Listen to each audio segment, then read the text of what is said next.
Artists who hate their own songs. Which musician said, "I wish I could burn that song and never sing it again"? Hit songs gain their status because they're adored by fans worldwide, but surprisingly, there's often one person who dislikes them, and it's not who you might expect. Over the years, plenty of famous faces in the music industry have spoken out against some of their most popular singles. Here are artists who hate their own songs. Nirvana, Smells Like Teen Spirit.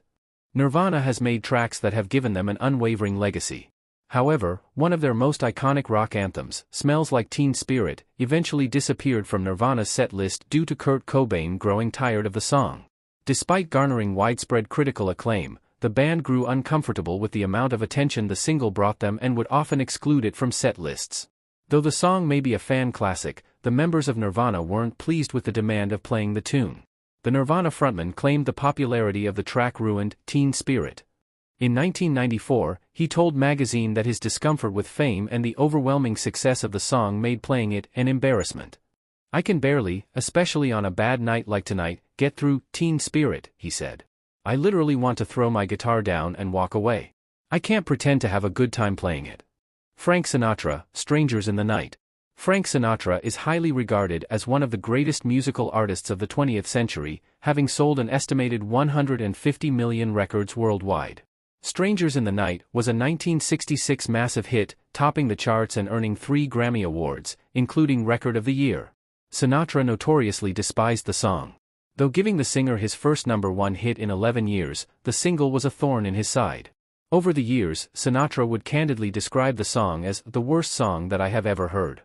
John Lennon, Let It Be, by the Beatles.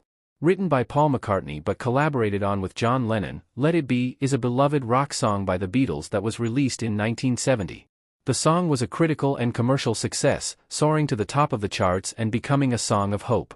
Let It Be was also the Beatles' final single released before McCartney's departure from the band. The Beatles had a slew of hit songs, and it seems that John Lennon was not happy with any of them. He told Playboy in a 1980 interview, "I'm dissatisfied with every record the Beatles ever made. There ain't one of them I wouldn't remake, including all the Beatles records and all my individual ones.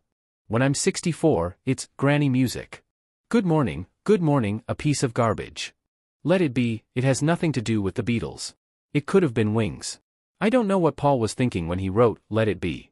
Neil Young, Heart of Gold, 1972. Even though it was a chart-topping hit, Young soon distanced himself from his only #1 single. "This song put me in the middle of the road," Young wrote in the liner notes for the 1977 Decade compilation. "Traveling there soon became a bore, so I headed for the ditch." Led Zeppelin, Stairway to Heaven. Robert Plant grew to dislike Stairway to Heaven. More specifically, Plant believed the song's instrumental sections were top-notch, but found that he could no longer relate to its abstract lyrics. "I'd break out in hives if I had to sing that song in every show. I wrote those lyrics and found that song to be of some importance and consequence in 1971, but 17 years later, I don't know. It's just not for me." The Who, Pinball Wizard. Did you know that Pete Townshend despises Pinball Wizard? Despite being celebrated as a classic by The Who and consistently featured in their live performances, Townshend has openly criticized the song, calling it awful and the clumsiest piece of writing he's ever done. Liam Gallagher. Wonderwall. Written by Noel Gallagher and released in 1995, Wonderwall took the world by storm and propelled Oasis into fame. Liam Gallagher shared his opinion that he can't stand Wonderwall. "I can't stand that song. Every time I have to sing it, I want to gag. Problem is, it was a big tune for us. You go to America, and they're like, 'Are you, Mr. Wonderwall?' You want to chin someone." Radiohead, Creep. Radiohead's Creep was a defining hit for the band, but they've distanced themselves from it. Tom York has called it crap, and the band has often left it off their setlists.